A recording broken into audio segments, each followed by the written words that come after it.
Isso. Já iniciei a gravação, Douglas, e eu vou fechar meu microfone. Pode ser? Para você projetar aí e não dar a microfonia. Tudo bem. Tranquilo? Tranquilo. Ah, qualquer problema é só me chamar, eu vou estar aqui com a câmera aberta. Só o Ok. microfone fechado. Ok? Então, bom seminário aí para o grupo de vocês e a gente vai fazer as observações no final. Caso seja necessário, você tiver alguma dificuldade, pode também solicitar aí que eu entro no momento. Ok? Ok. Então, até mais. Até mais, mas estou aqui. Estão visualizando bem? Sim. Beleza. Vamos começar. Nosso grupo ficou basicamente com o capítulo 16 ao 20.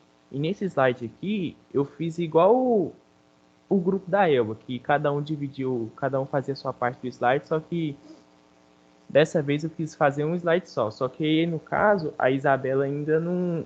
Ela fez o slide separado. Vamos começar. Capítulo 16. Água corrosiva. A água quimicamente pura é constituída de moléculas que se apresentam associadas devido às ligações por pontos de hidrogênio. Todas as outras substâncias presentes, dissolvidas ou em suspensão podem ser consideradas impurezas. Dentre essas impurezas, temos sais, ácidos, bases, gases dissolvidos, material em suspensão e micro-organismos. Vale ressaltar que a água deve ser considerada a possibilidade da ação combinada de soluções mecânicas e meio corrosivo. Nesse caso, os materiais metálicos em contato com líquidos em movimento podem apresentar corrosão acelerada pela ação conjunta de fatores químicos e mecânicos, como erosão, turbulência, impingimento e cavitação. Entre os mais frequentes contaminantes ou impurezas, tem-se sais dissolvidos, como cloreto de sódio, de ferro e de magnésio, carbonato de sódio, bicarbonato de cálcio, de magnésio e de ferro. Gases dissolvidos, dentre oxigênio, nitrogênio, gás sulfídrico, óxido de enxofre, SO2 e SO3, amônia, cloro e gás carbônico. Material orgânico, sólido suspenso e bactérias com crescimento biológico. Aqui está uma tabela ilustrando bem. Sais dissolvidos. Os sais dissolvidos podem acelerar ou retardar a velocidade do processo corrosivo. Dentre esses sais que ocorrem com o maior processo de corrosão estão os cloretos, os sulfatos, os sais hidroláveis, sais oxidantes e bicarbonatos de cálcio, magnésio e de ferro. Como a água pode decompor alguns sais dissolvidos, deve-se considerar essa ação, que é chamada de hidrólise. Na hidrólise, ocorrem alguns sais mais comumente encontrados em águas industriais, como cloretos ou sulfatos de alumínio, de ferro e de magnésio, fosfato trissódico, carbonato de sódio e silicato de sódio.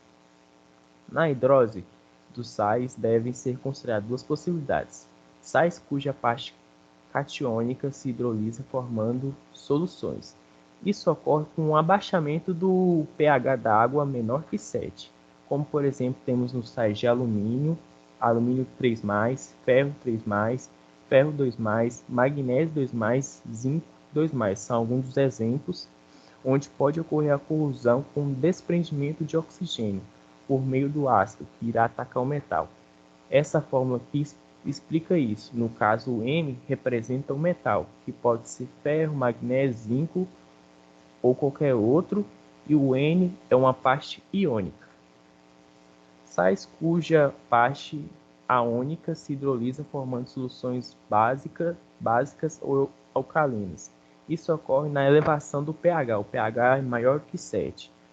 Ocorrem fosfatos, carbonatos, silicatos. Eles podem agir como inibidores de corrosão para alguns metais, como por exemplo, passivando o ferro em presença de oxigênio dissolvido, que explica a fórmula, onde o A é um ânion, pode ser um fosfato, um carbonato, silicato ou materiais semelhantes. Os sais, principalmente de cálcio e de magnésio, quando dissolvidos em água, caracterizam o tipo de água chamada água dura. Quando esses sais se apresentam sob a forma de fosfato ou cloreto, geralmente a dureza da água é chamada de permanente. E quando se apresentam sob a forma de bicarbonato, tem-se a dureza temporária ou carbonática. Ou seja, aquecendo a água em dureza temporária, observa-se a disposição de uma camada constituída principalmente de carbonato de cálcio, que pode agir como uma barreira contra a difusão de oxigênio dissolvido para a superfície metálica. Essa decomposição se realiza de acordo com a função abaixo. Sais oxidantes são usados como inibidores de corrosão. Dentro desses sais oxidantes, devemos destacar o cromato e o nítrico, que devido à sua formação de camadas protetoras, forma camadas protetoras na superfície metálica. Gases. Entre os gases mais comuns encontrados na água, pode-se destacar o hidrogênio, o gás sulfídrico, dióxido de enxofre, trióxido de enxofre, amônia, dióxido de carbono e cloro. Alguns desses gases são encontrados sempre na água, como o oxigênio e o dióxido de carbono, enquanto os outros aparecem na água provenientes de absorção de poluentes atmosféricos ou devido ao tratamento do cloro. Há casos em que o oxigênio é fundamental para a proteção dos materiais metálicos. Dentre esses materiais, destaca-se o alumínio e suas ligas de inox de aço inoxidável. A presença de gás sulfídrico na água é geralmente devida às causas puramente químicas ou biológicas. Esse gás ele pode ocasionar um odor e gosto característico na água e ação corrosiva sobre o ferro e aço e outros metais, com a formação de sulfetos correspondentes, o que explica a função abaixo. E só pode ser feita a sua remoção através de aeração, redução do pH e coloração. A presença de cloro, a presença de amônia na água para o uso industrial pode causar corrosão em ligas de cobre e zinco.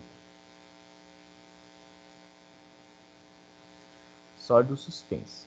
Geralmente, a água contém os mais diversos partículas em suspensão, as quais necessitam ser removidas a fim de tornar a água adequada para o uso. Um exemplo é a presença de cloro para o tratamento da água potável, que é para evitar o desenvolvimento de micro-organismos, o que ocasiona o aumento do teor de cloreto e diminuição do pH, criando, portanto, condições para a ocorrência de corrosão.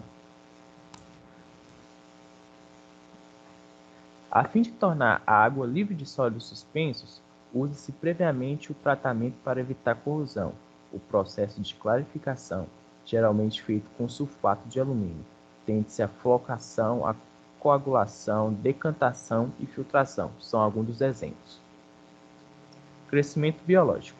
O desenvolvimento do processo biológico nas águas industriais podem causar, por exemplo, o crescimento de algas e fungos, a formação de meio ácido, bactérias oxidantes de enxofre, despolarização da água catódica por bactéria redutora de sulfato e formação de turbelos de óxido de ferro hidratado. Velocidade de circulação. A velocidade de circulação da água é importante, pois o seu acréscimo em geral aumenta a taxa de corrosão. Isso pode ocorrer à remoção da camada de produtos de corrosão aderente ao material metálico e que estavam retardando o processo corrosivo. O aumento da velocidade da circulação da água pode arrastar maior quantidade de oxigênio para a área catódica, funcionando como um agente despolarizante, acelerando, portanto, o processo corrosivo.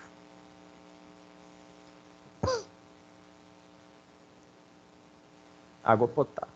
A ação corrosiva da água potável pode ocasionar, além da perda da espessura ou perfurações das tubulações, produtos de corrosão, que pode torná-la imprópria para o uso e não atender aos padrões de potabilidade.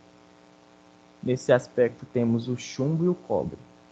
A contaminação da água potável com sais de chumbo ou de cobre se torna imprópria para o ser humano. O chumbo pode ser proveniente da corrosão em juntas de chumbo usada em tubulações de ferro fundido e o cobre da corrosão em tubos desse metal. Aí aqui temos a concentração máxima de metais permitida na água potável para que ela se torne própria ao consumo humano. E aqui temos um exemplo da água comparado com a dos Estados Unidos. Ferros ligas. Tubulações de ferro fundido e de ácido carbono, após algum tempo de utilização, a deposição de incrustações sobre a fórmula de tubéolos. Isso geralmente ocorre a corrosão, ela fica mais ou menos castanho alaranjado. E esses tubéolos podem trazer sérios inconvenientes para o sistema de distribuição de água potável. Dentre eles podemos destacar a perca da capacidade hidráulica, a diminuição da capacidade de vazão das tubulações, a tendência de acúmulo de íons cloreto ou sulfato, sulfatos. Aí,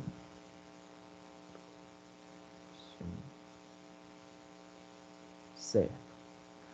O cobre pode formar ligas com os elementos estanho, alumínio, silício e zinco. Como o cobre apresenta boa resistência à corrosão, tem sido usado em sistemas de distribuição de água quente, tendo também a vantagem da fácil instalação. Só que as ações corrosivas da água sobre o cobre e suas ligas, latão e bronze usados em instalações hidráulicas pode ocasionar corrosão uniforme, corrosão por piste ou corrosão por alvéolos. Aqui temos alguns exemplos da corrosão uniforme, corrosão por piste ou corrosão por alvéolos. O ácido galvanizado é usado em tubulações de água potável devido à formação de película protetora, constituída predominantemente de óxido de zinco. O ácido galvanizado tem sofrido casos de corrosão mais acentuado quando o pH da água se torna ácido ou muito alcalino. Nesse podemos ver como o zinco ele sofre ação no meio alcalino e ácido. Geralmente pode observar quando o pH é entre 7 e 10 a corrosão é lenta, pH abaixo de 6 e maior que 10 a corrosão é mais acentuada. E tem-se a reações em diferentes casos. No ácido, o zinco sofre essa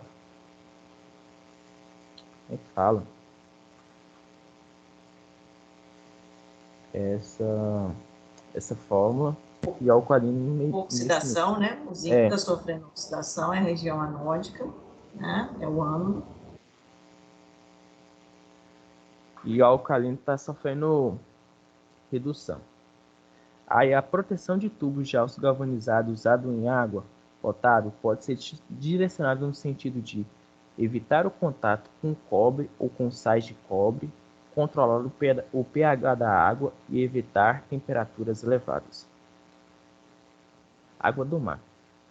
A ação corrosiva da água do mar pode ser determinada inicialmente por sua salinidade, mas vale ressaltar que não só por causa de sua salinidade, mas também como a água do mar contém matéria orgânica viva, contém gases dissolvidos e matéria orgânica em decomposição, logo a ação corrosiva da água do mar não se restringe à ação isolada de uma solução salina, pois certamente ocorre uma ação conjunta de diferentes constituintes.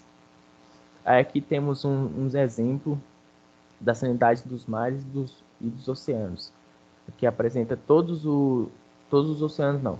Por exemplo, dos oceanos, o Oceano Pacífico e o Atlântico e alguns mares tanto da região da Ásia como da região da África. Aqui também apresenta a análise típica do mar, onde apresenta a quantidade de grama de sais, de cálcio, de potássio na água. Os fatores que afetam a taxa de corrosão podem ser divididos em químicos, como gases dissolvidos, entre eles encontramos o oxigênio e o gás carbônico, a salinidade e o pH. fatores físicos, como a velocidade, a temperatura e a pressão, e fatores biológicos, como a vida vegetal e a vida animal. Nesse caso aqui, podemos ver o incrustamento da vida animal em embarcações, aqui a corrosão de material dentro da água do mar, e aqui, por exemplo, alguma embarcação que sofreu corrosão.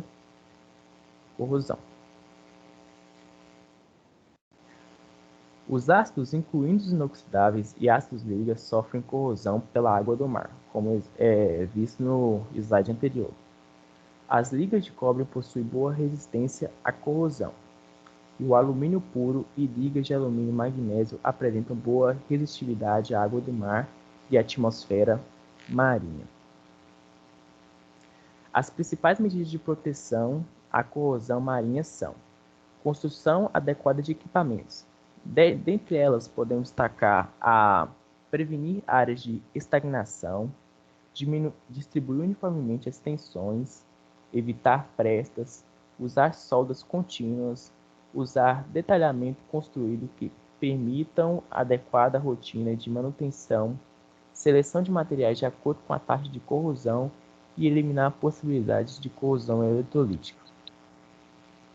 Emprego de revestimento de protetores, como tintas à base de epóxi, como eucatrão de hulha epóxi, vinícola ou silicato inorgânico de zinco.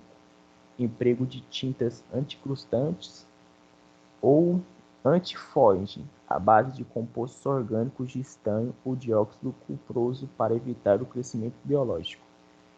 E emprego da proteção catódica, com anodo de zinco ou de alumínio.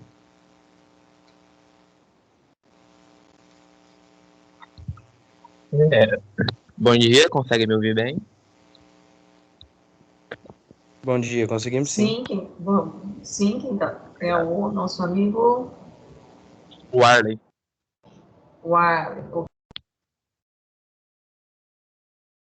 Isso, ok, muito obrigado. Eu vou começar então falando sobre água de resfriamento. O tratamento da água industrial, ele pode envolver uma série de operadores para torná-la mais adequada ao sistema em que será utilizada. Dentro desses sistemas de refrigeração, eles se classificam em sistema aberto sem recirculação de água, sistemas abertos com recirculação de água e sistema de refrigeramento fechado. Esse sistema aberto sem recirculação de água, este é imediatamente descarregada após a absorção do calor, devido ao grande consumo de água.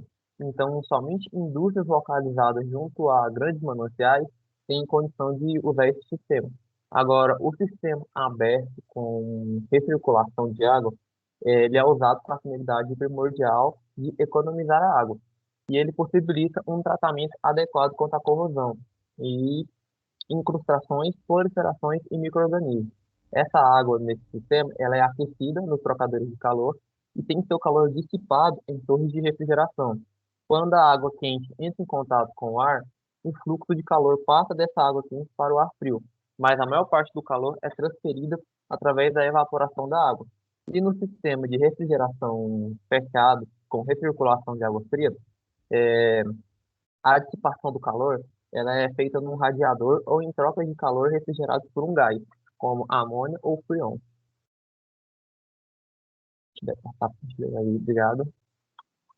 No tratamento de água, no sistema de refrigeração, são tomadas algumas medidas. Essas medidas são a clorificação, que é utilizada para evitar partículas sólidas em suspensão, a cloração, que é utilizada para diminuir a contaminação por microbiológicos, o controle de pH para valores próximos a 7, para se evitar um meio muito forte básico ou muito ácido, estabelecimento de ciclos de concentração adequados para se evitar um aumento excessivo da concentração de sais dissolvidos, a adição de inibidores de corrosão sob forma de sais, ou como combinação de sais, como cromato de sódio, nitrito de sódio, a adição também de dispersantes, como o poliacrilatos, fosfanatos e polímeros, não iônicos para manter partículas em suspensão e adição de biócidas, como o sal quaternário de amônio. Agora, caldeiras. A corrosão em caldeiras, ele é um processo eletroquímico que pode se desenvolver nos diferentes meios, tanto ácido, quanto neutro, quanto básico. E, evidentemente, que, em função do meio e da presença do hidrogênio que ele ocorre. No meio ácido, o processo corrosivo é acelerado, provocando uma corrosão do tipo uniforme. Os contaminantes são principalmente ácidos fracos, como ácido carbônico, e sais que se hidrolisam como cloreto de magnésio. Já no meio neutro ou básico aerado, a corrosão é controlada, mantendo-se uma alcalinidade a, a fenolftalina nas concentrações de 10 a 15%. E o meio não aerado, a ausência de oxigênio em temperaturas acima de 220 graus Celsius, o ferro é na- termodinamicamente instável. A fim de controlar o processo corrosivo no sistema de geração de vapor, deverão ser feitos alguns tratamentos. Esses tratamentos são tratamentos externos nas águas de alimentação e tratamentos internos nas águas de caldeira. O tratamento externo nas águas de alimentação, ela é a remoção da turbidez e a cor da água, que é a remoção do ferro e do manganês, que se encontram solúveis na água e remoção da sua dureza da água. O tratamento interno na água de caldeira, ele é feito através da remoção química do oxigênio. As caldeiras paradas estão sujeitas a um processo corrosivo intenso, quando não há uma forma corretamente de serem tratadas. Entretanto, as caldeiras paradas por uma semana são protegidas utilizando-se água desareada. E caldeiras inativadas poderão ter dois tipos de proteção, a úmida e a seca, aonde a úmida utiliza inibidores de corrosão do tipo oxidante, como o nitrito. E na segunda opção, que é a seca, a caldeira é totalmente seca e a umidade no seu interior é removida com cal virgem, sílica gel e alúmina ativada. Aí temos a limpeza de caldeira. Aí temos as condições operacionais para a limpeza alcalina e condições e ácidos usados em limpeza química ácida. A limpeza química alcalina, ela é utilizada com o objetivo de remover graxas, óleos ou vernizes em caldeiras novas, enquanto a limpeza química ácida tem o objetivo da remoção dos depósitos que não podem ser retirados pela limpeza alcalina, e podem ser utilizados diferentes ácidos inorgânicos, quanto também os ácidos orgânicos. E agora eu vou começar a falar um pouquinho sobre a corrosão que ocorre no concreto e na armadura do concreto, que são aquelas barras de ferro que ficam dentro do concreto. O concreto é um material de construção de grande e diversificado uso. Portanto, sua durabilidade ela é um fator muito importante na hora que for fazer uma avaliação de um projeto, na construção de um projeto. O concreto ele é principalmente constituído de cimento, areia e agregados. Esses agregados são principalmente a brita, de tamanhos diversificados. As matérias-primas usadas no cimento Portland são o calcário, a sílica, a alúmina e óxido de ferro. E além desses componentes, existe também uma porcentagem bem pequena de alguns outros componentes. A corrosão do concreto ela é muito importante, porque além dela provocar sua deterioração, ela também afeta a estabilidade e a durabilidade das estruturas. Os contribuintes do concreto, eles conseguem inibir a corrosão do material metálico que se encontra dentro dele. Portanto, quanto mais inalterado esse concreto permanecer, mais protegido estará a armadura que se encontra dentro dele. Na maioria dos casos, essa armadura permanece inalterada por longo tempo, resistindo contra os agentes corrosivos. Só que quando ocorre alguns casos onde essa armadura ela é desgastada bastante rápido. Pode passar, por favor. Aí uma pesquisa feita pelo The Department of Transport constatou que em uma avaliação de 200 pontos, 30% já estavam com problemas graves de corrosão. E essas falhas mais numerosas são encontradas em orla marinha, por conta devido à penetração da névoa salina dentro do concreto. Tá? Agora eu vou falar um pouco sobre corrosão e deterioração. A corrosão e a deterioração do concreto estão muito associadas a fatores, como fatores mecânicos, como a vibração e erosão, fatores físicos, como variação de temperatura, fatores biológicos, como bactérias, e fatores químicos, como produtos como ácidos e sais. Nas vibrações, elas ocasionam fissuras que possibilitam o contato da armadura com o meio corrosivo externo.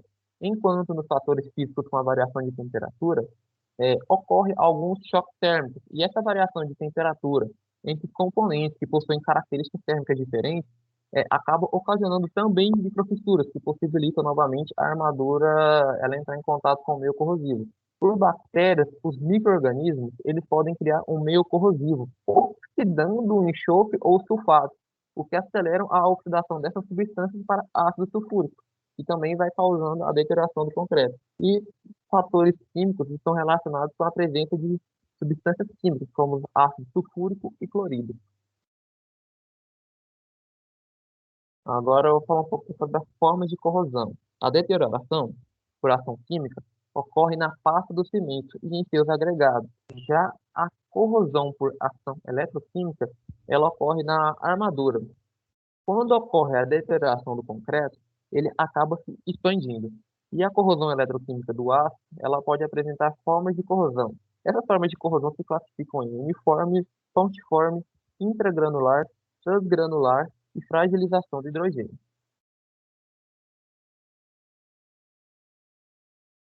Aí, obrigado. A corrosão uniforme, ela ocorre na armadura por toda a sua extensão, ou seja, ela vai se corroendo uniformemente, quando exposta a um meio corrosivo. Já a corrosão pontiforme, ocorre também a corrosão da armadura, mas esse desgaste é apenas localizado, é apenas um ponto específico. A corrosão intergranular, ela é a que se processa entre os grãos da rede cristalina, enquanto a transgranular ela se processa intragrãos da rede cristalina. Tem essa diferença. E a fragilização pelo hidrogênio ela é ocasionado quando o hidrogênio atômico ele se difunde para o interior do aço, fragilizando a perda de ductibilidade desse aço.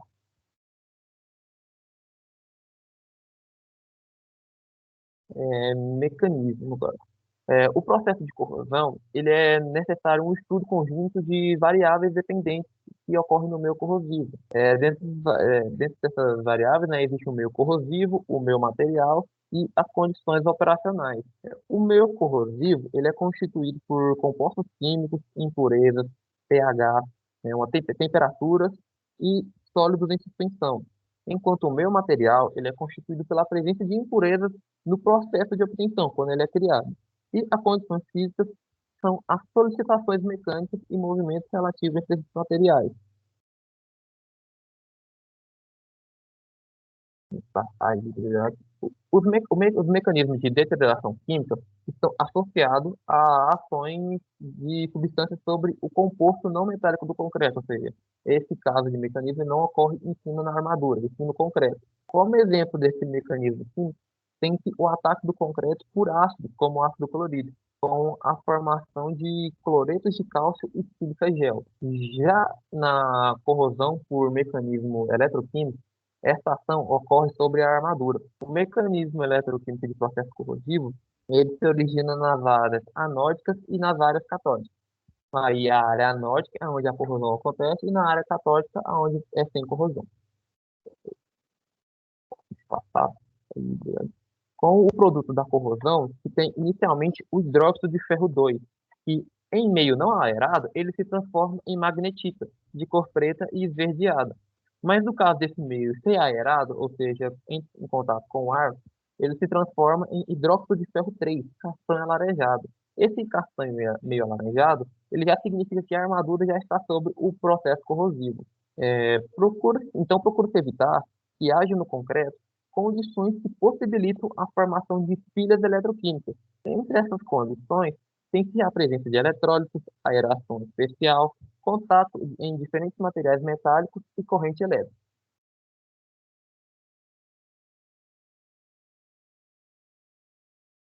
Aí agora eu vou estar falando um pouquinho sobre cada um desses processos. A presença de eletrólitos ele é fundamental para a ocorrência da corrosão eletroquímica. Assim, pode-se avaliar a grande importância que representa a presença desses eletrólitos, como sais, durante a corrosão da armadura. A aeração diferencial, ela possibilita a formação de pilhas de aeração diferencial, sendo-se áreas anóticas nas regiões menos aeradas e áreas catóticas nas regiões mais aeradas. A aeração diferencial, ela ocorre devido a uma permeabilidade que o concreto possui, ou em áreas que já possuem fissuras. O ferro, ele vai se oxidando na forma de óxido de ferro hidratado. Sendo assim, além da corrosão da armadura, a deterioração do concreto também. Por causa do volume que é ocupado por esse produto corrosivo, ele exerce uma pressão de 1 tonelada por pé quadrado sobre o concreto, e convertendo dá mais ou menos 1 quilo por centímetro quadrado. O contato entre. Agora eu vou falar sobre o contato entre materiais metálicos diferentes, porque eles podem acabar ocasionando a criação de pilhas galvânicas, ocorrendo corrosão localizada no ferro. Por isso que evita-se deixar em contato ferro com o cobre ou contato com o liga de cobre. Pois, neste caso, o ferro ele funcionaria como o ánodo da pilha formada e, consequentemente, sofreria a corrosão galvânica. A corrosão ocasionada pelas condições anteriores ela é um processo espontâneo, ou seja, a corrente elétrica é originada na própria pilha formada pela heterogeneidade, existente nos materiais metálicos ou no meio corrosivo. Existem também os casos em que a corrente elétrica ela é originada de uma fonte externa, como exemplo, máquinas de solda elétrica. Essa corrente, ela vira uma corrente de fuga provenientemente desse sistema e ela segue um circuito diferente do planejado. E ela penetra em um material metálico com um potencial diferente. Então, se tem a corrosão eletrolítica. Isto é, um material metálico forçado a funcionar como ánodo ativo de uma pilha eletrolítica. Vou passar aqui, beleza. Aí, agora, fatores que aceleram a corrosão. A armadura, ela está sempre protegida quando usada em concreto de alta alcalinidade. Isso porque a alta alcalinidade, essa alta alcalinidade, ela vem do hidróxido de cálcio, que é formado durante a hidratação desse cimento.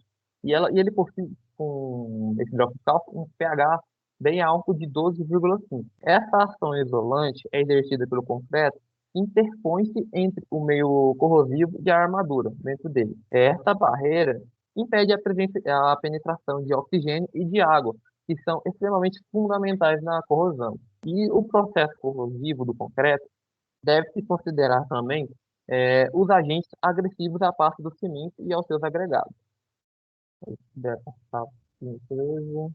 Aí agora eu vou falar dentro alguns fatores aceleradores. Primeiro temos a lixiviação. Na lixiviação, o hidróxido de cálcio originado na hidratação do cimento, ele apresenta uma solubilidade de 1,18 gramas por litro. Portanto, a água que contém pequenas concentrações de sais de cálcio ou de magnésio pode acabar solubilizando esse hidróxido de cálcio, ocasionando deterioração do concreto. Esse hidróxido de cálcio é transportado através do concreto, através do concreto por águas da chuva ou por infiltração de umidade. E, ao entrar em contato com o ar, ele acaba reagindo com dióxido de carbono, formando o carbonato de cálcio, conforme temos a reação a seguir. E quando esse processo de lixiviação ele é bastante acentuado, o concreto vai se tornando poroso, tendo maiores espessuras de carbonato de cálcio. Agora, a carbonatação. O dióxido de carbono presente no ar ou em águas muito agressivas, ele pode acabar se combinando com hidróxido de cálcio, formando o carbonato de cálcio, e acaba diminuindo o seu pH também. O pH acaba diminuindo para 8,5. E se houver excesso de dióxido de carbono, pode ocorrer uma reação com formação de bicarbonato de cálcio solúvel, e que causa a maior deterioração do concreto. Pois quando o carbonato de cálcio é insolúvel, ele se deposita nos poros do concreto, vedando-os. Então, neste caso, a carbonatação seria benéfica, mas quando ele se torna solúvel, ela não é benéfica, acaba acelerando a deterioração do concreto. A velocidade da carbonatação depende muito do teor de umidade do concreto e da umidade relativa que existe ao seu redor, no meio ambiente. Quando não há carbonatação, aparece a coloração rosa avermelhada, característica da fenolftaleína. E em meio fortemente alcalino, se não estiver a carbonatação, se permanecerá inalterado. Agora, ácido. O contato do concreto diretamente com os ácidos, como ácido clorídrico, fluorídrico, nitro, sulfuroso, sulfúrico, ocasiona uma deterioração do concreto, pois eles diminuem bastante o pH do concreto. No caso do ácido sulfúrico, no qual, além de ação ácida, ele também tem uma ação íon sulfato. Quando ele ataca o concreto, observa-se uma destruição da pasta de cimento e, no caso do concreto armado, tem em seguida logo o ataque a essa armadura, que forma uma coloração castanha alaranjada característica da corrosão. Ácidos orgânicos como lácteo, acítico, butírico, o cítrico e o oleico são responsáveis por problemas de corrosão em pisos de fábrica, como o lácteo é um ácido derivado do processo do leite, o cítrico de indústrias de suco, como limão. Outros casos de corrosão do concreto por ácidos é a chuva ácida. Óxidos provenientes da queima de combustíveis que são usados em veículos, em indústrias, eles são expelidos na atmosfera. E com a presença da umidade, eles acabam formando ácidos, como o sulfuroso, sulfúrico e o nítrico. Agora são as bases e reação álcali agregado. O concreto, ele já tem uma natureza alcalina, então ele apresenta uma boa resistência à ação de base, como exemplo, a soda cáustica. Mas na presença de uma solução muito concentrada dessa base, ela pode acabar ocasionando a deterioração do concreto. Se o concreto contiver agregados constituídos por sílica e for muito alcalino, pode ocorrer uma reação entre a álcali e a sílica, formando gel de sílica, que deteriora o concreto, causando expansão, fissuras e exudação do gel. Soluções muito concentradas de base forte, eles acabam ocasionando solubilização de silicatos e aluminatos, formados na hidratação do cimento. Por isso que esse cimento Portland não é indicado para meios que são muito fortes, básicos fortes. Outra situação que origina a deterioração do concreto é quando uma solução de soda cáustica ela penetra no concreto e, devido a um fenômeno de evaporação, ela acaba resultando na cristalização do carbonato de sódio. Essa cristalização dos poros, ela ocasiona uma expansão volumétrica no concreto, consequentemente, fissuras, rachaduras e a sua deterioração.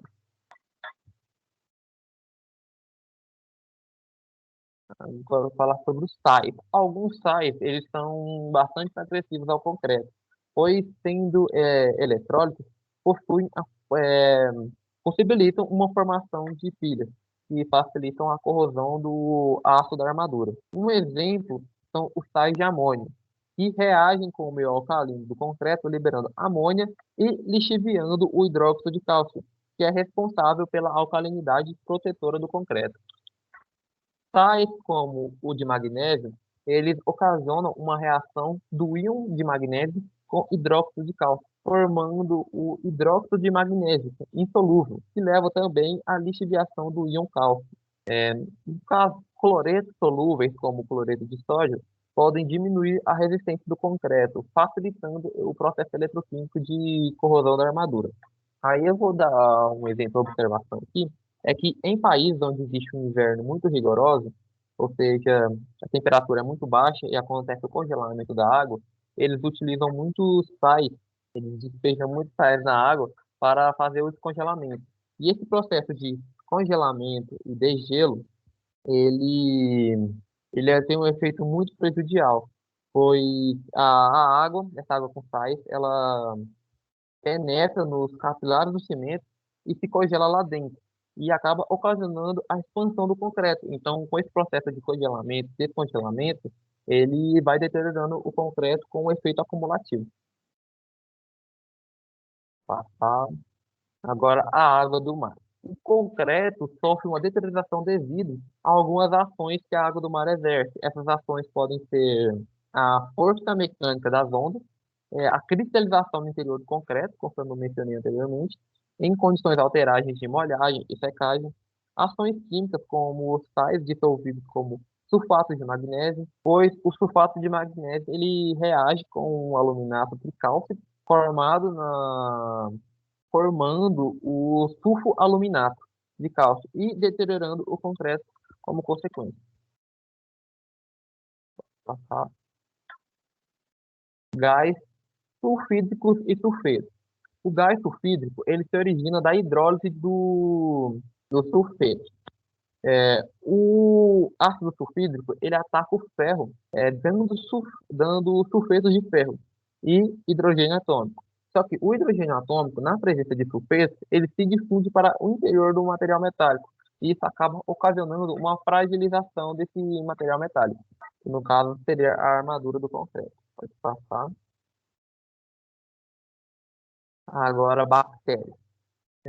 O concreto, em contato a áreas poluídas, ele está muito sujeito a ações de algumas bactérias, como a Thiobacillus thioxidans, elas oxidam enxofre ou compostos de enxofre para ácido sulfúrico, que diminuem o pH do concreto, formando sulfoaluminato de cálcio, que ele causa uma deterioração do concreto e, posteriormente, também ataca a armadura do concreto.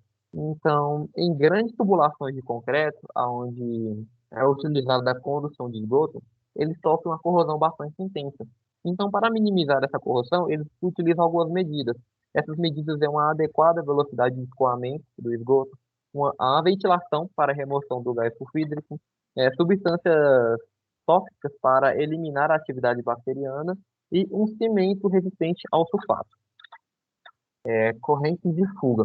Essa corrente de fuga ela é ocasionada pela penetração no concreto.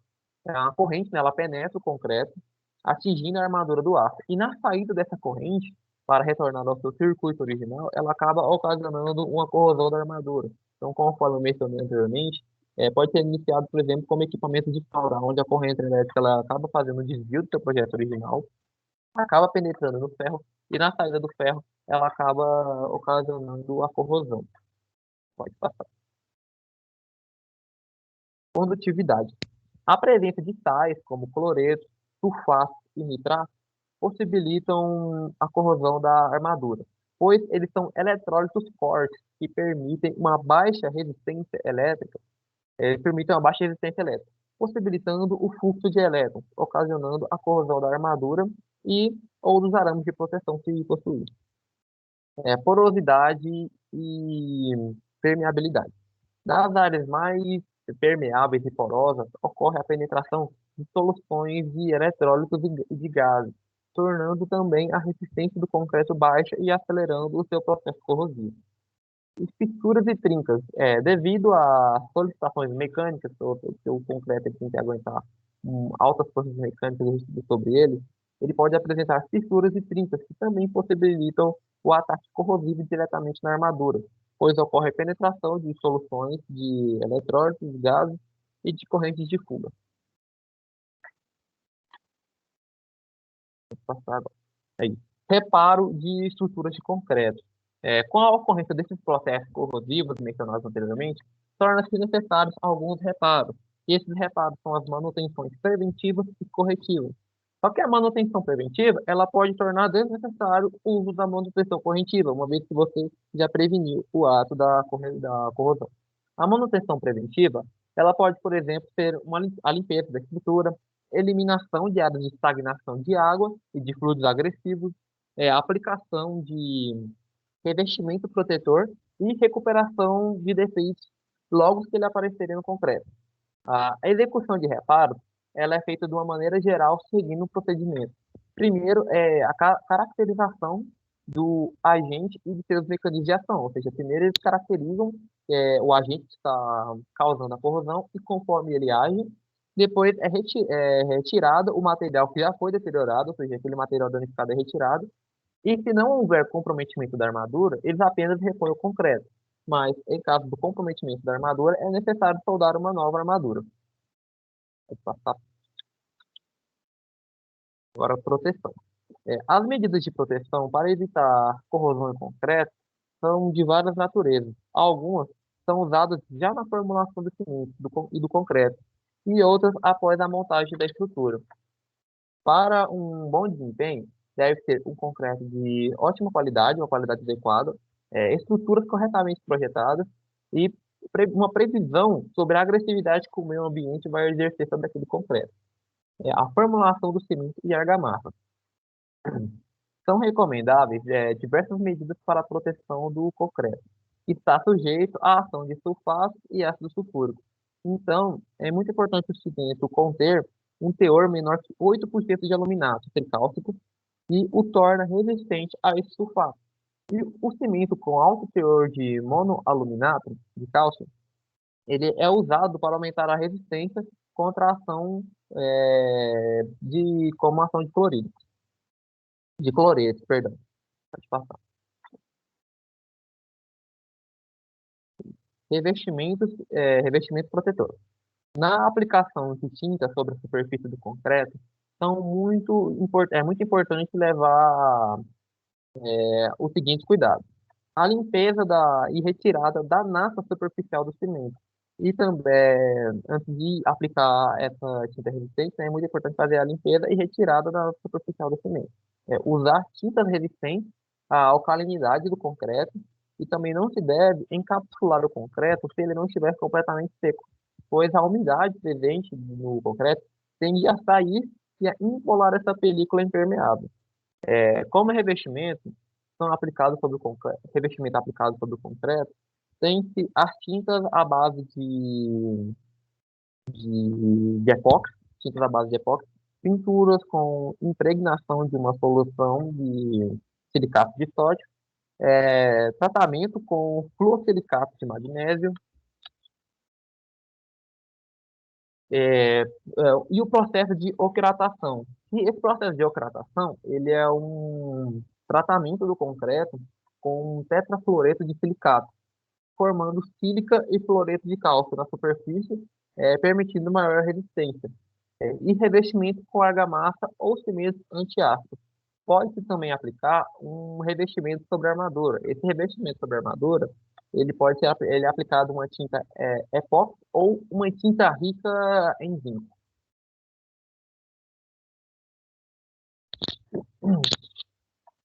Proteção catódica. Ela é usada para proteção da armadura.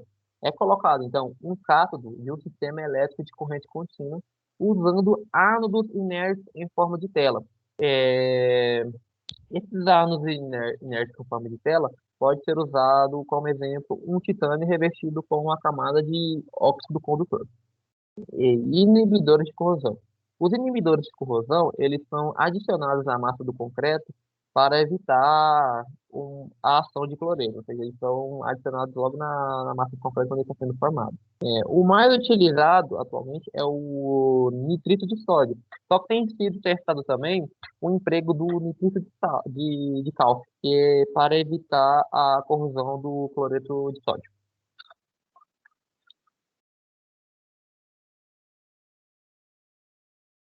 Agora o Bruno, ele vai estar apresentando a parte dele. Bom dia, gente. Estão me ouvindo? Bom dia. Tudo bem, Bruno? Só ouvindo, sim. Tá. A minha parte é os métodos de combate para a corrosão e os inibidores. O meu slide ficou com a parte dos inibidores aí, vai começar nos inibidores, mas antes eu vou falar sobre os métodos para o combate à corrosão, certo? Primeiro, a corrosão tem várias consequências nos materiais corroídos, né? Certo?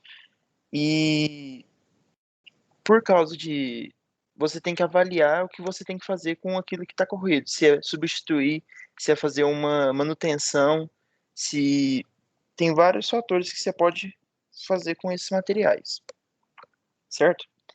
E desses métodos, tem vários métodos, alguns baseados na modificação do processo, E cada método são caracterizados por letras, né?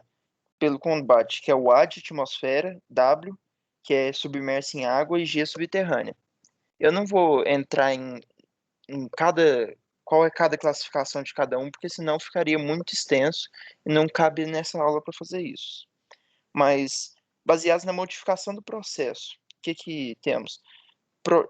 Projeto da estrutura, condições de superfície, aplicação de proteção catódica. Agora, métodos baseados na modificação do meio corrosivo. Tem a deaeração da água ou solução neutra, purificação, diminuição da umidade do ar, adição de inibidores de corrosão, entre outros. Métodos baseados na modificação do metal, aumentar a pureza desse metal, adicionar elementos, fazendo uma liga, ou um tratamento térmico. Agora, os métodos baseados em revestimentos e protetores. Revestimentos com produtos da reação, que é um tratamento químico ou eletroquímico de superfície metálica. Revestimentos orgânicos, que vão ser tintas, resinas ou polímeros.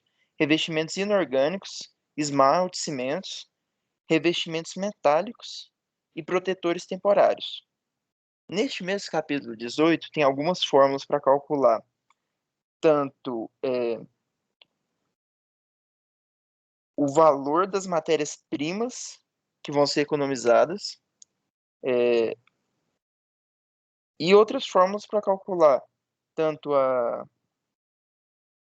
densidade da corrente catódica, densidade da corrente anódica, resistência total do circuito. Essas fórmulas vão calcular o emprego dos inibidores nessa corrosão, as modificações do processo, o emprego dos revestimentos, as proteções catódicas. Isso serve para calcular o que você vai usar para proteger aquilo que você quer, né? Os metais ou até mesmo o concreto, entre outras coisas. Vão servir essas fórmulas. Tem várias fórmulas do capítulo, se eu entrar em cada um aqui, eu vou ficar aqui até umas 11h30 para explicar cada fator das fórmulas. Agora, sobre os inibidores, que é o capítulo 19, temos que considerar várias coisas. Primeiro, o inibidor, quando ele é inserido no meio de corrosão, ele ou elimina completamente a corrosão que está acontecendo, ou ele vai reduzir essa corrosão. Mas para você verificar, você precisa verificar se ele realmente vai ser útil nessa situação. Você tem que analisar qual que vão ser as causas da corrosão, esses 4 aspectos: as causas da corrosão, o que fez isso corroer, qual que é o agente que está corroendo. Você vai ter que calcular o custo dessa corrosão, se o aumento de vida daquele material vai compensar o valor que você vai gastar com os inibidores, se calcular mesmo o custo que vai causar, né? Terceiro lugar, você vai ter que analisar as propriedades e mecanismos de ação desse. O que é isso? As propriedades são o que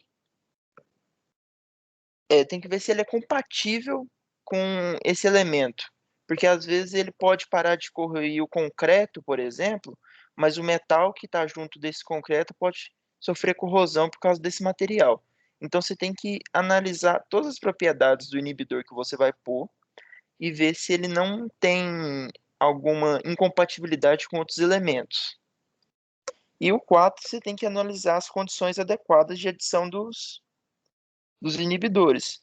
Alguns inibidores formam espumas quando agitados, alguns inibidores podem formar depósitos grandes de fosfato, silicatos ou carbonatos, pode ter efeitos tóxicos, pode ter ação poluente, às vezes o inibidor pode ser solúvel ao meio.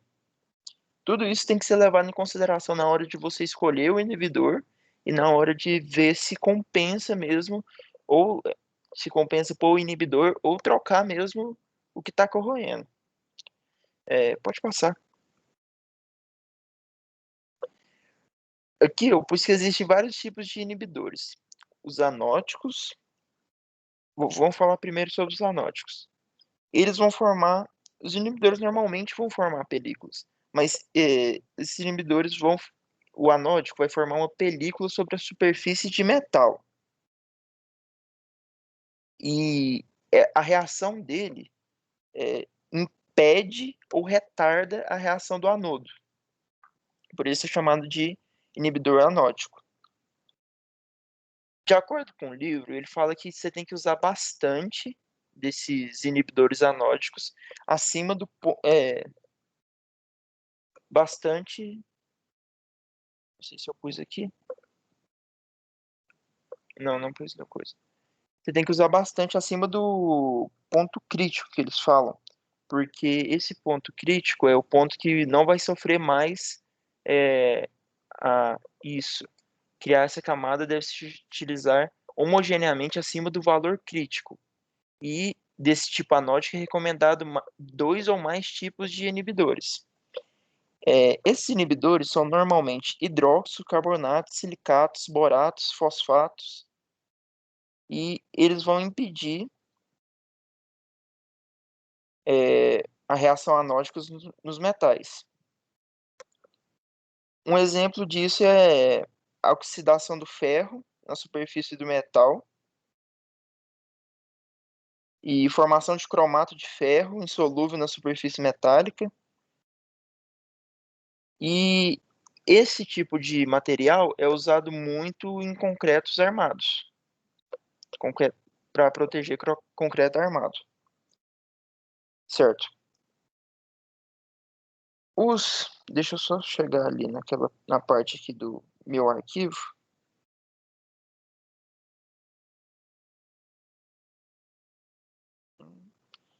Os inibidores catódicos. Os inibidores catódicos inibem a calinidade catódica, fornecendo íons metálicos para essa reação. O que isso quer dizer? Que eles impedem a reação catódica da reação. Assim, o composto insolúvel, que é essa parte catódica, envolve toda a área catódica, inibindo o insolúvel é o material adicionado. Envolve toda a área catódica, inibindo a reação com oxigênio e a condução de elétrons. Essa é a função dele. E é usado muito na construção civil para concreto, essas coisas também. As substâncias como sais de arsênio, é um dos exemplos desses inibidores. Por exemplo, os sulfatos de zinco, de magnésio, de zinco, são outros exemplos desses inibidores. Agora, pode passar. Agora eu vou falar um pouco sobre os inibidores de adsorção. Também vão funcionar como uma película protetora. Eles formam películas protetoras sobre as áreas anódicas e catódicas. Por isso que os de adsorção são muito eficazes, certo?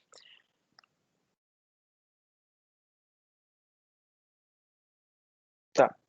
Essa película é formada em áreas catódicas e anódicas. Esses inibidores grande parte desses inibidores são substâncias orgânicas, ou até mesmo o oxigênio pode servir para formar essa película numa substância, num material. Esse inibidor, desculpa, professor. Esse inibidor é usado muito em pontos críticos, é usado muito em petrolíferas, na proteção do metal, que impede a corrosão do metal por substâncias tóxicas, tanto mesmo do mar, nas estações petrolíferas, ou até mesmo do petróleo mesmo, passando pelo metal, né?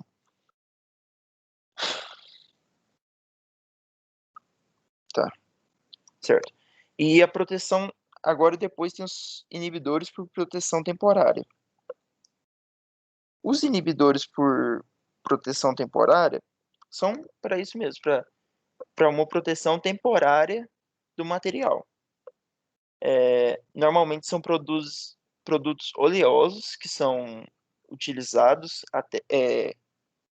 por exemplo, óleos, graxas, e eles protegem os produtos na hora de fazer. Vamos supor, um ferro na hora de transporte, um ferro na indústria, alguma coisa assim. Aí tem vários tipos de protetivos temporários. Contra corrosão aplicados por diluição de água, protetivos temporários contra corrosão tipo óleo, protetivos temporários contra corrosão aplicados por diluição em solventes voláteis,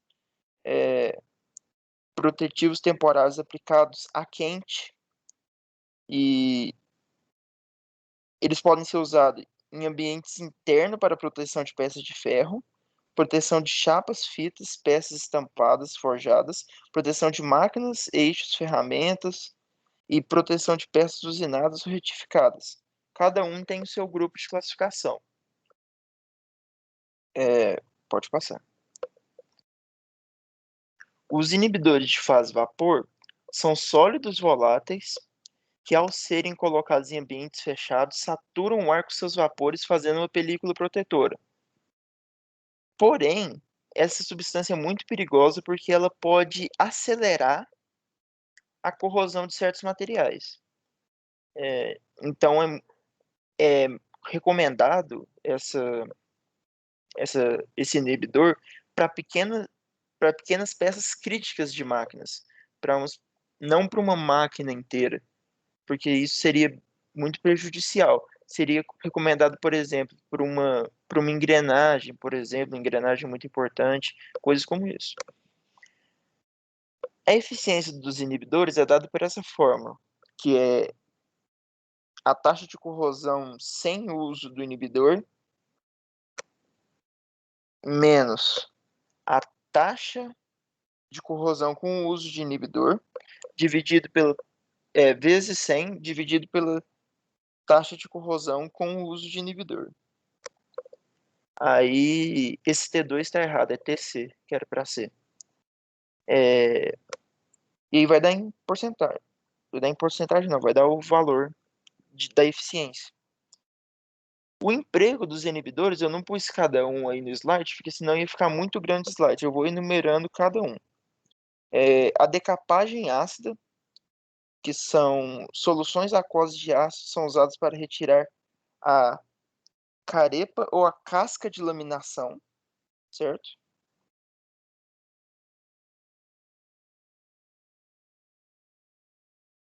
Tá. Também utilizada para limpeza de caldeiras, costuma adicionar inibidores ao ácido clorídrico. Sistemas de refrigeração é muito utilizado com maior frequência são os polifosfatos nesses sistemas de refrigeração, os tubos condensadores, tubos de liga de cobre para impedir o cobre de sofrer reação, sofrer corrosão, é usado na salmoura de refrigeração, sistemas de geração de vapor, nesse sistema de geração de vapor são usados fosfatos, tubulações de água potável para impedir a contaminação da água, né? Tubulações de cobre para água quente, que é usado no silicato, solventes clorados, é usado, por exemplo, percloroetileno, percloroetileno. E misturas anticongelantes, que é uma mistura ureia, formamida, que é utilizado oleato de sódio, sal de sódio, sulfonato, ácido dimérico, minerodutos, proteção de cobre, proteção de alumínio, proteção de peças de equipamento de aço carbônico e nas petrolíferas. Esses são alguns empregos que é necessário utilizar o inibidor, né? Agora é o capítulo 20, se eu não me engano.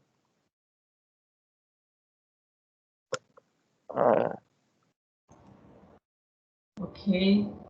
Capítulo 20 é Isabelle, é isso?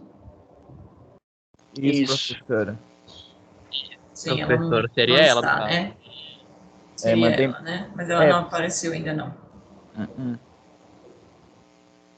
Bom, são 8h23. A gente tem um combinado de retornarmos aí às 10h30, não é isso?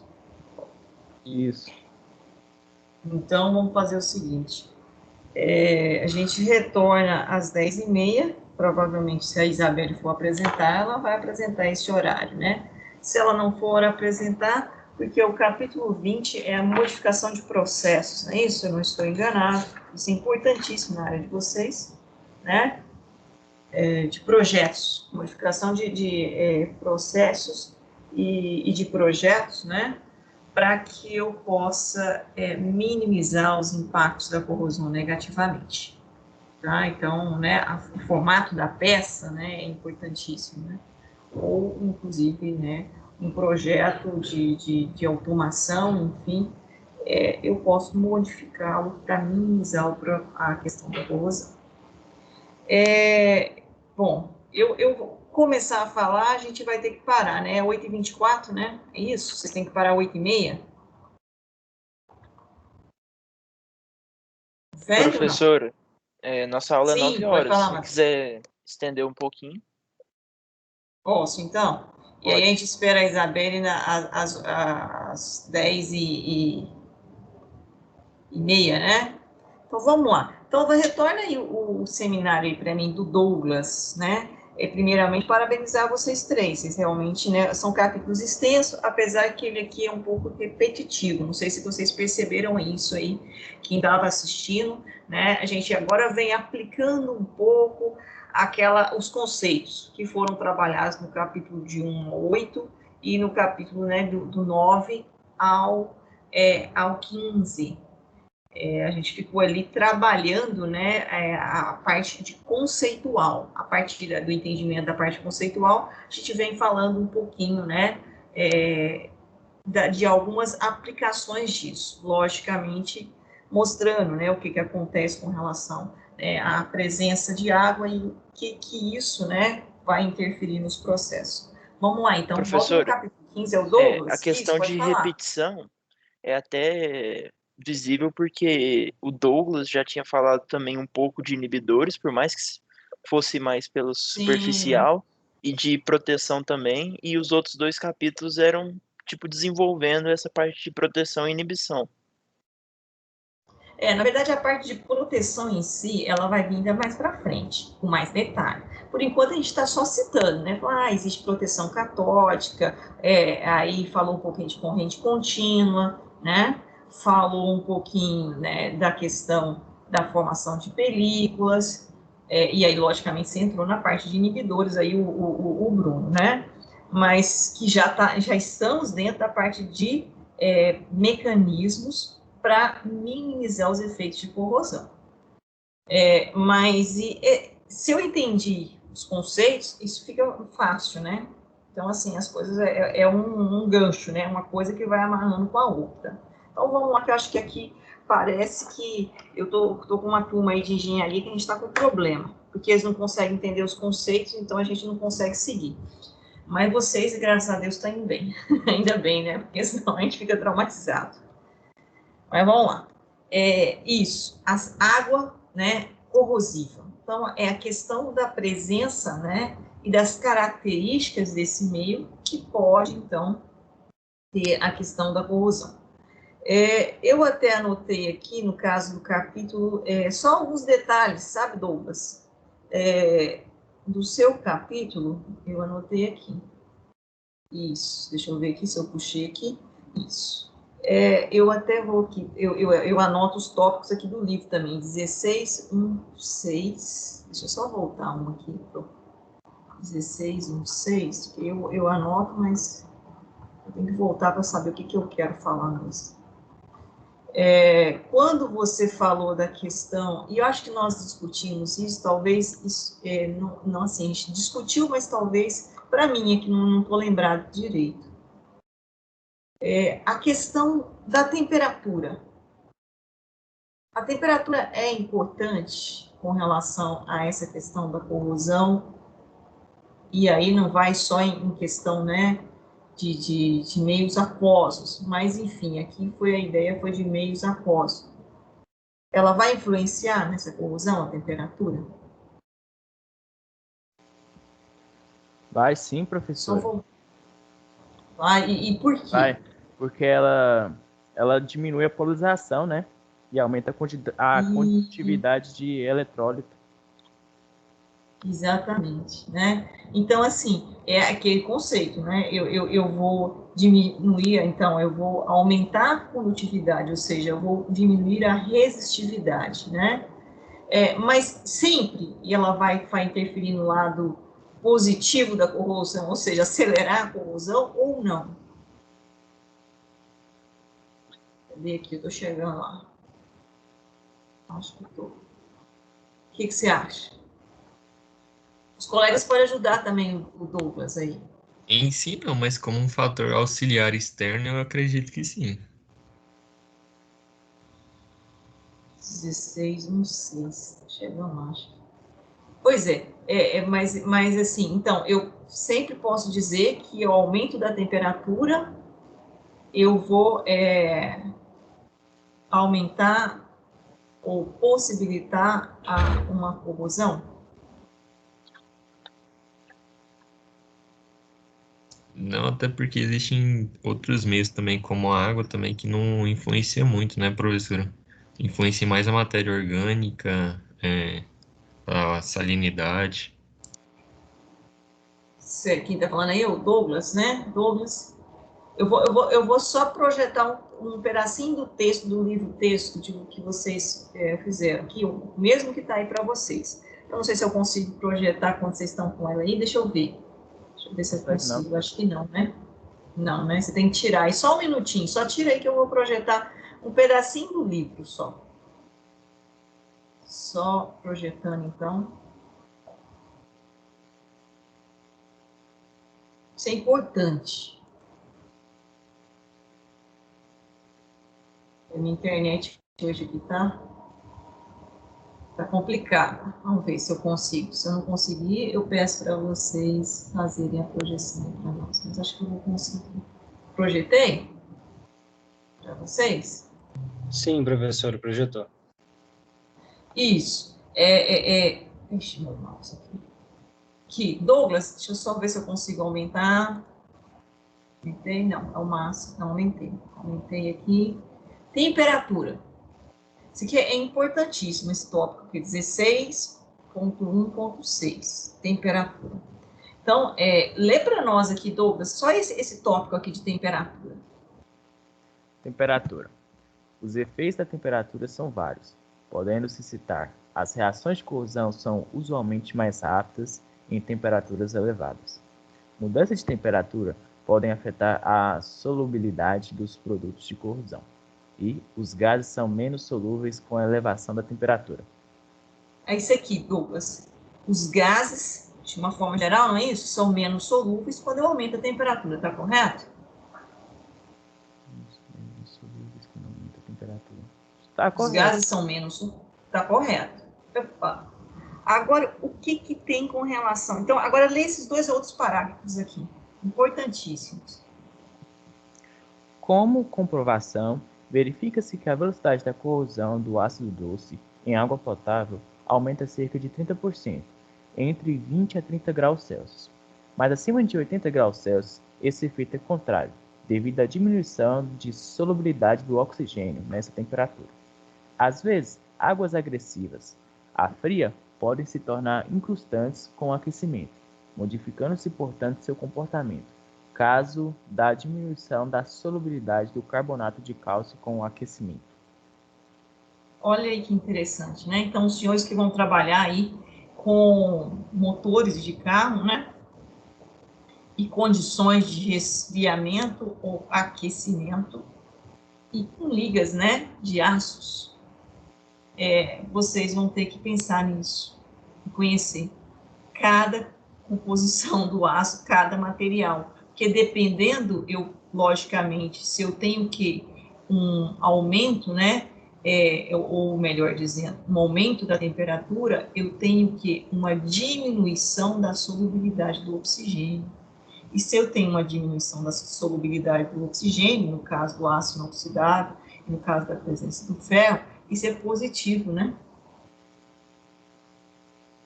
Isso.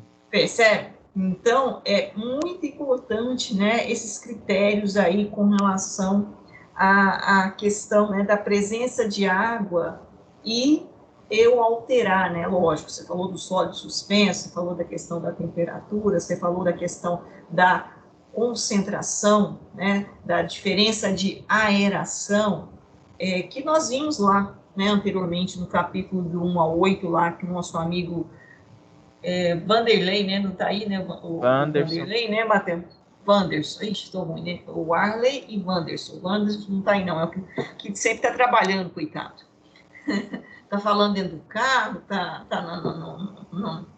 no trabalho dele lá, nesse horário, mas enfim, que são os diferentes tipos, né, de potenciais que nós podemos gerar. Então, não segue uma linha constante.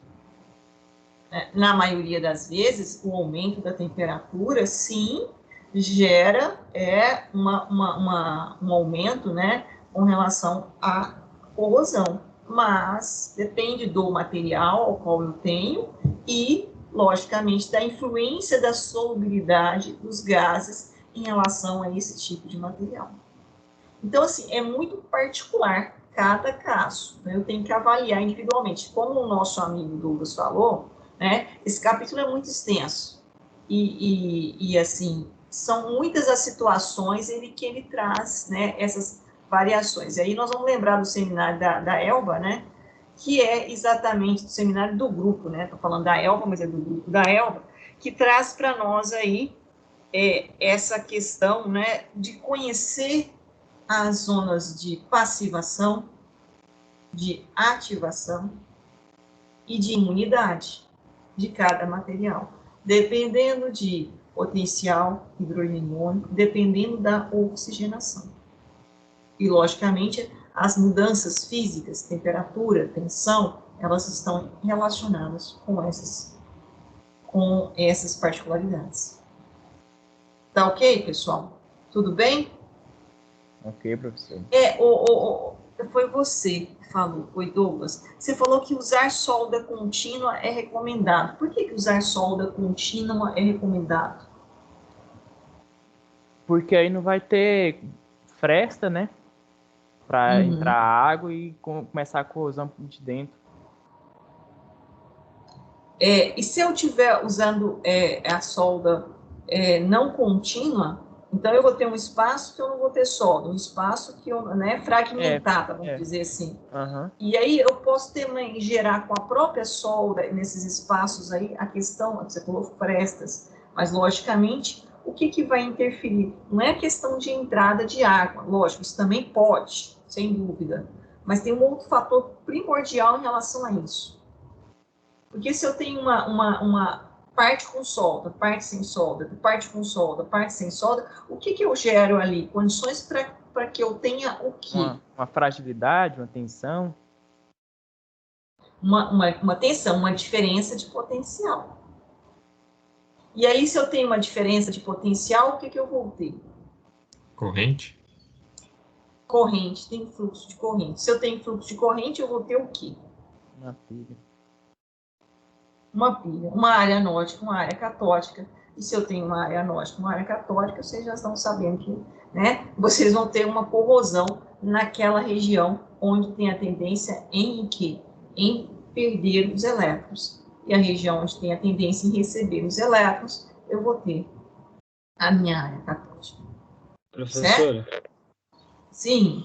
Eu acho que entra até um pouco do tópico da questão de quando a gente tem uma pressão aplicada, né, influenciando na questão da corrosão, né, porque aí você vai ter pontos, né, pingos de solda ou regiões específicas onde você vai ter essa solda, e aí você tem uma área mais suscetível à ação dessa corrosão, né, porque você, ao invés de dispersar isso por toda a extensão do material, não, você fica com pontos onde é aplicada aquela pressão, né? Exatamente. E aí, isso, né, eu tenho, então, pontos né, de microeletrodos. Né? E aí, aonde, lembra? Aonde a corrosão é o quê? Ação local. Ô, Douglas, E isso faz... Pode falar, João. ele falou também na questão de, parece que onda mecânica, que pode gerar também, professor? Questão de onda mecânica Isso. Não, eu falei de onda nos pontos... mecânica, não. Não, falar Não, eu não lembro isso, não. de alguma onda, alguma coisa, mas eu não tô lembrado agora o que que é. Esqueci de anotar. Eu não ouvi isso, não, também. Eu não me lembro, não. Acho que a Termo. parte que falou de força mecânica das ondas, acho que fui eu, porque em relação ao mar, né? Que as ondas mecânicas se chocam com o concreto. Ah, Isso aí mesmo, isso. parte do ar. É o choque, né? É o Isso. choque Aí que ocasiona nas fissuras. Isso. Aí lá no concreto, né, o Arnold, lá, quando eu tenho lá uma estrutura, né, de concreto, e isso é realmente a questão do choque mecânico ali, né? E vai estar batendo, e aí eu vou ter ali a erosão, né, a perda. E, logicamente, como o Arnold falou, né, eu posso ter dois tipos de mecanismos de corrosão no concreto. Mas ainda eu vou fechar uma coisa aqui, mas já que o amigo, né, o João falou, voltando aqui um pouquinho. O Arley falou que posso ter dois mecanismos de corrosão no concreto. Quais são? Não precisa responder não, Arley, porque para mim ficou claro. Você explicou isso, você entendeu. Quero saber se os meninos entenderam. Tá bom. Tem dois mecanismos de corrosão no concreto, pessoal. Quais são? Vocês entenderam quais são os dois?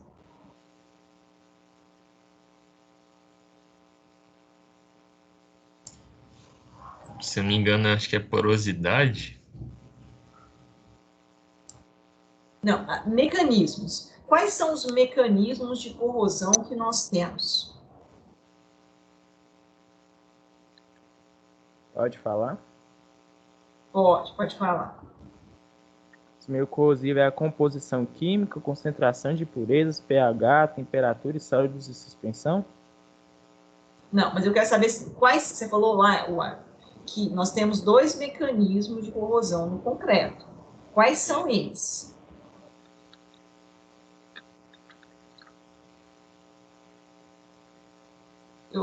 Quando você falou lá, você falou os dois direitinho e explicou. Nós temos dois mecanismos de corrosão no concreto. É para me falar, professor, agora? Pode falar. Que eu creio que seja um mecanismo químico que age sobre o concreto e o mecanismo eletroquímico que age sobre a armadura, que é o aço, no caso.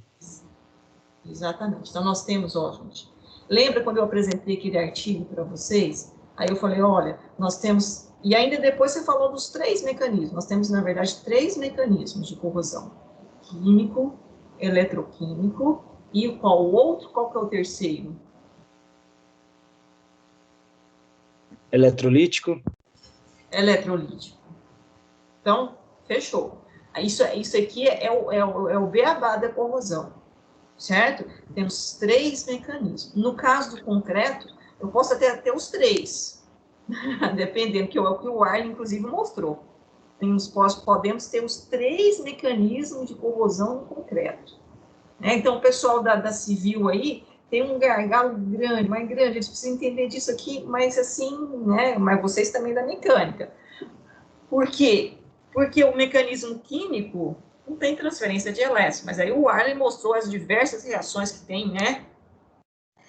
Carbonatação, por exemplo, onde eu tenho a formação do quê? Já viram parede, assim, que vocês chegam na parede e põem o dedo nela assim, e ela tá desmanchando? Só de você encostar nela, ela desmancha? Aqui perto de casa tem muito, professora. Então, você encosta nela, ela está desmanchando. Aquela não é uma corrosão eletroquímica, é uma corrosão química, a corrosão que acontece no concreto, diversas reações químicas, né, que o Arlen mostrou aí. E aí depende do potencial hidrogeniônico, depende da umidade, depende das características do agregado, depende da composição do cimento e assim por diante. E aí eu tenho uma diversidade de reações químicas. O concreto é riquíssimo, né, em reações químicas. Agora, além disso, a partir do momento que eu tenho a corrosão química, eu dou abertura fissura no concreto, na estrutura do concreto, para que eu vou chegar aonde? Lá na armadura. Aí a coisa complica, né? Porque cheguei na armadura, aí que tipo de corrosão eu posso ter lá na armadura? Eletroquímica? Eletroquímica, que é aquele processo espontâneo, né, a formação da pilha, e ainda posso ter a eletrolítica, dependendo de uma corrente de fuga que eu tiver na região. Que aí vocês mostraram muito bem, o Arne complementou, eu não lembro mais quem falou, né, quando falar da corrosão eletrolítica, que eu tenho o quê? Foi o grupo da Elba aí que falou da corrosão eletrolítica, que eu tenho no capítulo 10, que é a entrada da corrente de fuga e a saída. Entrada, região catódica, saída onde ela vai voltar para a fonte geradora, minha região anódica, é lá que vai ocorrer a corrosão, que é uma geração de uma diferença de potencial por uma força externa. Então, eu posso ter esses 3 tipos de corrosão aí no concreto, né? Química, eletroquímica e eletrolítica. Tá? E aí é difícil de controlar cada uma, e dependendo das situações. Mas ficou muito bem explicado o que o Arley colocou, com relação, inclusive, às reações. Mas voltando aqui um pouquinho, tem 2 coisas que eu quero fechar aqui com vocês. A questão do ferro, das ligas de ferro, 16.21, agora eu acho que também foi o grupo foi o Douglas. Douglas, você que falou aqui, não foi? Estou enganado? Não, já me perdi aqui, mas acho que foi. Tá certo, professor. Fui eu mesmo. Tá certo? Douglas, lê só esse pedacinho aqui para mim. Ferros e ligas. Ferro é a área de vocês vão trabalhar com uma diversidade de tipos de ligas metálicas que contém ferro, e é preciso entender um pouco, né, essa questão do ferro em diferentes meios, tá? É fundamental para a área de vocês. Então, só esse pedacinho aqui, Douglas, por favor. É qual plástico? Eu não tô... Ah, esse aí, né? Aqui, tá, eu não marquei. É aqui, ó, 16.21, ferro e ligas. Esse parágrafo aqui só. Tá bom. As ligas de ferro, ferro fundido, ácido carbono, contém, além de ferro, ferro e carbono, entre outros elementos como silício, manganês, enxofre, fósforo, etc. Os teores desses elementos dos ferros fundidos cinzentos comuns são os da ordem D. Tá, então, aqui ele deu um exemplo, né, do ferro fundido, né, cinzento, e a composição desses elementos, o teor, o percentual. Olha lá, né, eu tenho carbono na faixa de quanto? De 2,7% a 3,7% de carbono nesse ferro. Silício, manganês, enxofre e fósforo. E esse ferro, né, ele é muito utilizado em tubulações, né? E o que acontece? Nós falamos lá, aí, pessoal, já vou me confundindo aqui, quem é que falou da corrosão do grupo da Elba também? Só voltar aqui um pouquinho, já falo, eu já me perco, às vezes eu confundi as coisas, eu já vou saber. Só um minutinho, que eu estou abrindo meu livro aqui. O livro me ajuda.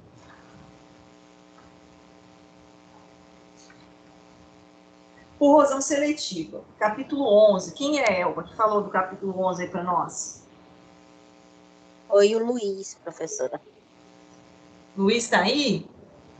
Tá não, né? O Luiz não voltou, mas tá bom, então vamos lá. Ele tinha falado em... Pode falar, Matheus. Desculpa te atrapalhar, mas é porque eu falei um pouquinho disso também, mas bem de maneira introdutória lá quando eu trouxe a desinficação e a corrosão quando ela é grafítica, né? Que eu acho que é essa que você vai citar agora. Exatamente, né? E aí, eu me lembro que a gente tinha comentado, acho que foi no momento que você falou, depois eu não sei se o Luiz foi pontual em relação a isso. Gente, vocês me desculpem, porque eu tô com 3 turmas falando a mesma coisa, e aí eu começo a me bolar na minha cabeça. Mas, enfim, isso aqui é importante. Eu não sei se nós comentamos isso naquele momento, de forma mais pontual, né? Então, vamos lá. Douglas, né, que tá o pedido. Douglas, lê mais esses 2 parágrafos aqui para mim, abaixo, para a gente relembrar, caso a gente já tenha falado, só para a gente reforçar. Beleza. No ferro fundido cinzento, usado em tubulações, a maior parte do carbono ocorre livre como grafite, sobre a forma de veios ou flocos, e outra parte combinada sobre a forma de cadeto de ferro. Ferro 3C. No ferro fundido ducto ou nodular existe a presença de magnésio, em maior teor de silício. É bem conhecido que o ferro fundido cinzento está sujeito à corrosão grafítica, quando em contato, principalmente com águas ligeiramente ácidas ou salinas, com sulfetos ou bactérias redutores de sulfato. Essa corrosão ocorre em temperaturas ambientes, tendo-se a corrosão do ferro metálico e é restante intacta de a grafite. Inicialmente, o ferro é seletivamente oxidado, permanecendo inalterável o grafite. Certo. Então, isso aí nós já tínhamos falado, né, daquela questão do ferro fundido, né, onde, então, na presença de carbono, né, e de oxigênio, eu tenho, então, a corrosão do ferro. E esse tipo de corrosão, a morfologia dela é o que é o problema. Qual é a morfologia dela? Pitch ou alvéolos. Lembra da corrosão por pitch? Então, né, é que nós vamos ter o quê? Aquela corrosão profunda, principalmente, né, pitch, profunda com diâmetro o quê? Eu tenho uma alta... Diâmetro reduzido, né? Diâmetro reduzido. Então, eu não vou conseguir ali, né, visualizar essa corrosão. Então, é importante que vocês, né, lembrem disso. Eu só quis voltar aqui um pouquinho nesse tópico aí para a gente lembrar. Mas nós já tínhamos falado nisso. O Arley, tudo bem, pessoal? Tá claro até aqui? Tem alguma dúvida? Eu estou falando nos pontos que eu anotei aqui, mas vocês também podem fazer as observações de vocês nos pontos que vocês estão com dúvida. Elba, tudo bem aí, Elba? Sumida hoje? Tá recuperando? Aqui, professora, só observando as explicações.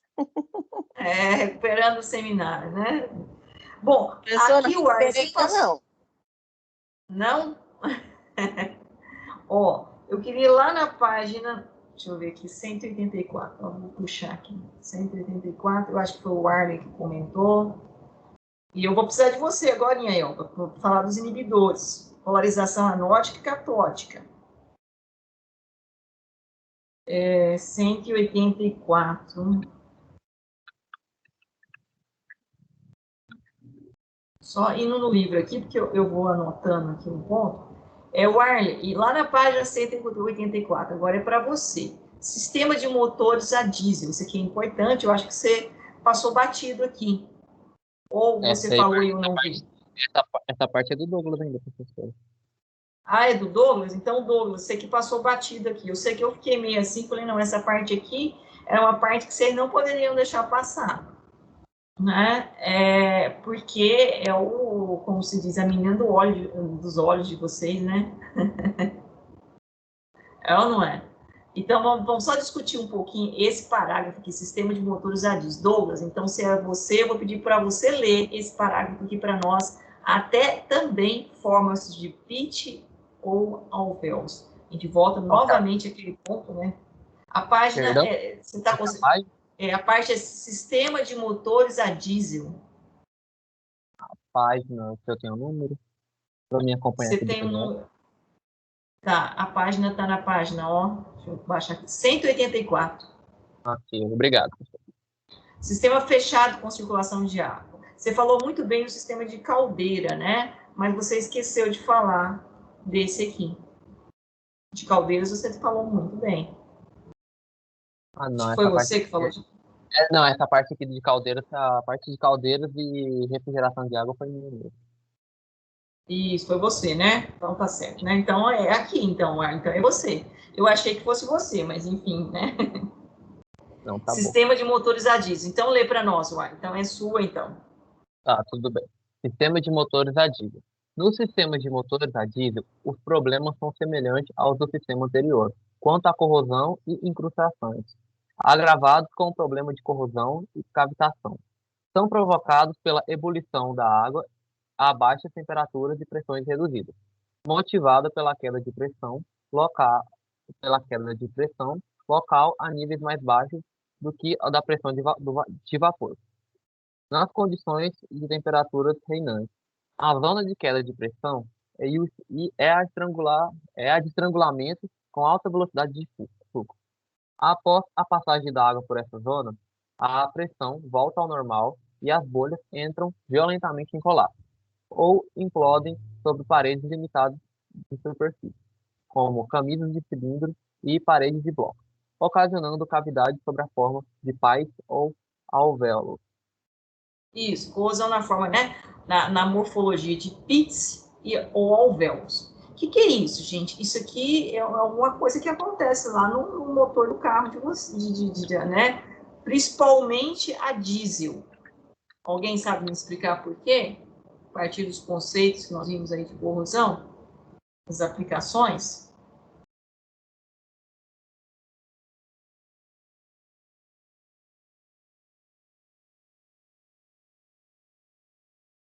Pela alta pressão, professora, que é exercida ali dentro do pistão?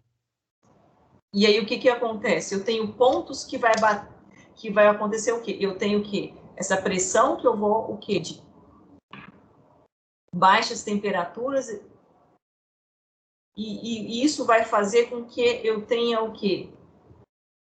Aumento e depressão com relação ao vapor. E isso vai fazendo o quê? O aumento da temperatura e a diminuição da temperatura, professor? Atribuindo. Oscilações. Isso. Áreas o quê? Eu vou provocando o quê? A heterogeneidade. Vocês explicaram lá anteriormente com relação, né, à questão da temperatura. Nós falamos também da corrosão provocada por tensão, não é isso?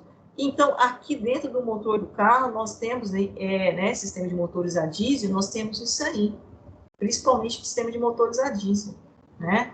E isso faz com que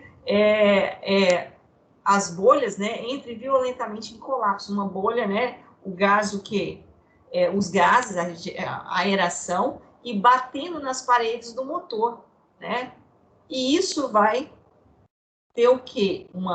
É como se eu tivesse ali uma quebra, né, daquela estrutura, um rompimento da estrutura, só que isso é uma impregnação também do gás na parte metálica, né, e aí eu tenho a presença, né, do gás hidrogênio, por exemplo, formação do gás a molécula também, e isso tudo vai formar, então, os pontos, né, profundos de corrosão, e, consequentemente, um diâmetro pequeno. Então, eu não consigo visualizar isso na estrutura do motor, principalmente internamente, mas que tem, então, uma elevada corrosão.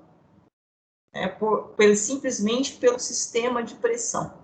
Sistema, né, aumento de pressão naquela região. Tá? Então, isso aqui é uma área importante de vocês, que vocês vão estudar isso muito lá na mecânica, e isso aqui logicamente, vai estar relacionado com a questão da composição química. Eu preciso pensar nos elementos químicos que vão ser mais resistentes a essas condições aqui. Então, hoje tem se desenvolvido, como eu comentei com vocês, né, novos materiais no sentido de ter maior resistência. Mas ainda no caso de motores a diesel, o que é basicamente a composição do motor a diesel? A composição do material que constitui o motor.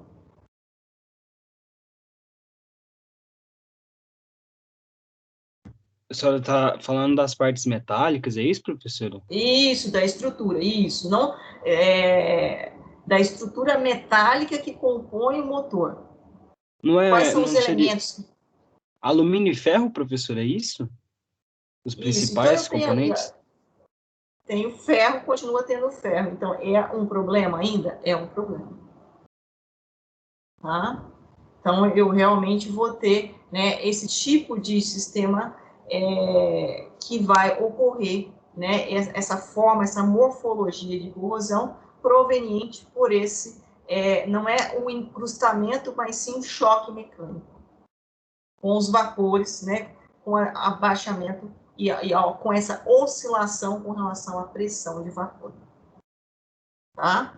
E isso faz, então, né, são gases que vai ocorrer, então, a erosão e, consequentemente, né, a migração desse gás na estrutura do metal. Como vocês já discutiram anteriormente, né, quando eu tenho a migração dos gases na estrutura do metal. E aí é como se eu tivesse a abertura, porque quando ele entra na sua forma atômica, mas logo em seguida ele faz a ligação e forma a molécula. E, logicamente, a molécula ocupa um maior espaço do que o quê? A forma atômica. E isso faz uma expansão de volume. E, consequentemente, eu tenho, então, uma fragilização da estrutura. Tá ok, pessoal? E aí tem o nosso amigo Ar discutiu bem essas questões. Vamos só lá no Bruno, então. Agora vamos lá nos inibidores. Estou fechando, já falta 2 minutos. Vocês têm que começar a aula aqui, 9 horas, pessoal?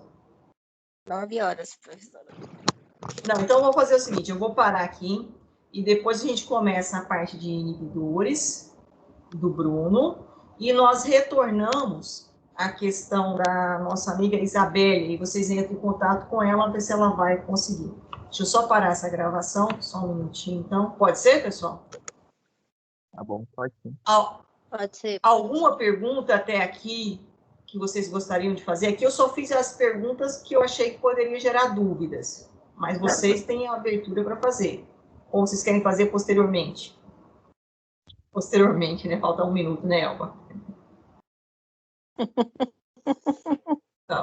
Então tá bom. Posteriormente a gente abre para vocês fazerem as perguntas e logo em seguida a gente fala da parte do Bruno e depois da nossa amiga Isabel. Tá ok? Ok. Até daqui a pouquinho, Tá. pessoal. Obrigada, até daqui a pouco. Tchau. Ok, até lá, professora. Tchau.